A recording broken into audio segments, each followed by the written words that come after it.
I have to ask you straight away, was it freezing out there? You look fantastic, but You was know it what? cold? It was like standing in a wind tunnel at one point. But you know what? I would have stood there in the pouring rain to have sung that. It was such an honour.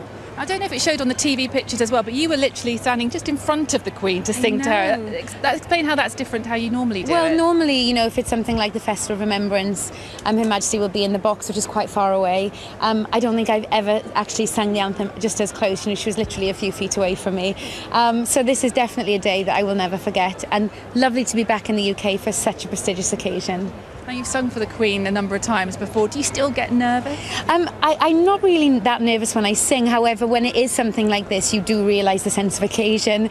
You know, you want to do your best. So yeah, a little bit of good nerves. Now, you've been away in America, as you said there, dancing with the stars and everything going on over there.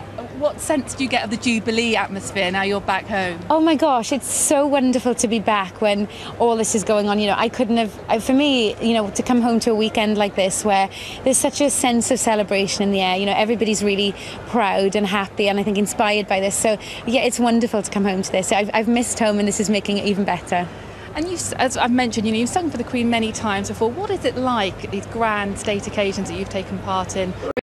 It's a particularly special atmosphere, even more so this year. Yeah, you know, it's always an honour, and I can't imagine that I would ever get used to that. I think I will always feel that it's a, you know, a huge thing to be asked. And when I got the invitation to do today, you know, there wasn't one part of me that hesitated, and I knew immediately that whatever, I had to make it happen. I had to be here. And what about the voice? It's quite chilly. You're standing out in the cold here today. Do you have to do anything special in the build-up?